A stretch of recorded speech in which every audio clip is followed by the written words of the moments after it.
Welcome to Shark Movie Sunday, where every Sunday we're going to take a look at a random shark movie from around the world. And we've definitely moved into the ridiculous shark movie territory, and I, for one, couldn't be happier.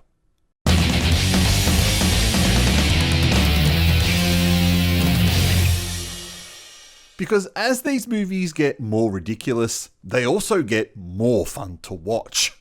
Here is Sky Shark, a German sci-fi movie about genetically modified World War II bad guys and their fighter jet Sky Sharks. And this has a massive cast of recognizable faces. The bad guys from World War II are back. The German bad guys. And this time, not only are they super zombies with incredible strength and an acute ability to not give a but they are also using sharks that fly to travel around the world, hijacking planes and killing everyone inside of them. These bad guys have been awakened from their frozen slumber in the North Pole, where there was a laboratory that the N guys did all their experiments. But these bad guys have evolved, along with their sky sharks. With time running out until they take complete control of the world, an elite task force made up of soldiers from allied countries joined together alongside the scientist who created this monstrosity and his daughters to defeat the new Fourth Reich. Sharks that fly. That's what we get in this film. And not only do they fly, but they also have weapons mounted to them, and they are steered by the zombie bad guys as if they were horses. But for a movie with the word shark in its title, there's a huge chunk of the film that lacks sharks. This is not as bad as Psycho Shark. Nothing could be as bad as that film. But it's still a negative on the film. These sharks have been given an upgrade over your normal shark. Their skin is armoured, and I'm not sure that's ever really explained. There are jet engines attached to their fins, their eyes glow red, and as I already mentioned, they have heavy weaponry mounted to them. And there's more than just the Megalodon too, as the fleet also contains a few hammerheads, and maybe a few of these guys too. Thankfully, the sharks are not just relegated to glorified steeds.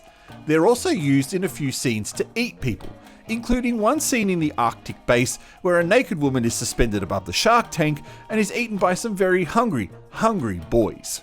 I'm going to assume they're male sharks.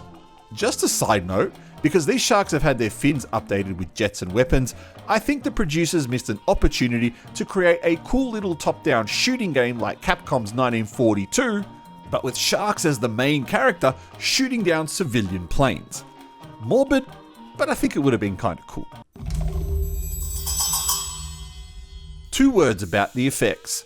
Kung Fury. Have you seen Kung Fury? It was a hilarious short indie action movie that was pretty much all visual effects but with a distinctive style. That's the same kind of style used in this film. With some heavy colour grading to hide the seams of the visual effects, there's a lot of creativity with the visual presentation. For the trivia hounds, the company behind the effects in this movie is Digital Studios, who are well known for their effects on Game of Thrones. The movie is pretty much visual effects wall to wall. In fact, you'd be hard pressed to find any set that's actually real, with the exception of scenes like the piano interior and the dinner scenes. If you're not a fan of digital blood or CGI deaths, then you're not going to like the end product here. But realistically, how else was it going to be done?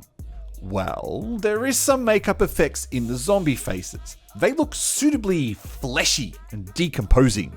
It's just that the color grading added to the end product makes it look a bit fake. Some of the decapitation scenes on the plane are also practical too, but in the end, there are far more digital effects. I'm going to go out on a limb and say that the sharks were CGI. Maybe. There's also some traditional animation scenes in the film that kinda don't suit the time period. I would expect a more Art Deco feeling for the animation for a World War II era setting. I quite like the crazy idea behind this film. Now, let's be honest, this is Shark Film 175 and something fresh was needed. And flying modified sharks piloted by zombie World War II bad guys is a pretty unique setting, even if it triggers a lot of people. I've always wanted to watch this film because it was the last movie from my favourite Japanese actress Asami, known for her role in films like Rape Zombie Lust of the Dead, Erodibot, Hell Driver, and movies Karate Kill and Gun Woman from director Kurando Mitsutake, who's also in this film in the brief scene that Asami is in. This movie is pretty much full of cameos. Cary Hiroyuki Tagawa from the original Mortal Kombat, Amanda Bierce from Married with Children and Fright Night, La Park Lincoln from Friday the 13th 7, Robert Lasado from Death Race, Matthias Landwehr from The Last Kumite, and the original Candyman, Tony Todd. Awesome cast, and I'm sure I've missed so many more. These were just the guys that I recognised. I also liked the visual look of the movie. It very much reminded me of Kung Fury, which was an awesome short action film that had me in stitches. There's a lot of boobs in this movie too. For lovers of nudity in their shark movies, this movie has its fair share, including a ridiculous mile-high sex scene that also includes one of the goriest and silliest kills of the movie. Additionally, a post-credits scene involving a movie about frogs and an imaginary 16-bit video game was also a very nice touch, creating an interesting multiverse for this movie's existence. However, it doesn't seem like the frog movie is something that is going to come out. While it's a fun movie, it's not really that good, is it? I felt the middle part of the movie, where it tries to explain the experiment with the flashbacks and animations, slowed the film down at a point where we want it to go a little harder and faster. In fact, one of my biggest disappointments with the film was with the sharks. While they look cool and make an awesome weapon, I feel like I missed part of a discussion about why the sharks were used in the first place and how they were both able to fly and exist out of water. I wanted more of a focus on sharks, and again, I just didn't get it. As I've mentioned, they're just used as flying horses and not as protagonists in their own right. I don't need a main shark bad guy, nor do I need a detailed backstory on the background of the shark. I don't care too much about their likes or dislikes, although I am going to assume that their likes include eating humans. But I would have expected a little bit more about them in this one.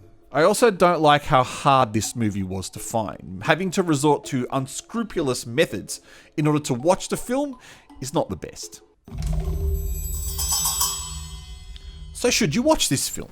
Well, out of all the shark movies that we've watched in this series so far, this one is the best of the lot. It's certainly in terms of acting, in terms of quality, and in terms of presentation. Story-wise, could have been a bit better, and it definitely needed a bit more focus on the sharks and less on the people flying them. Having said that, it'll definitely satisfy your bloodlust, as this is a gory film.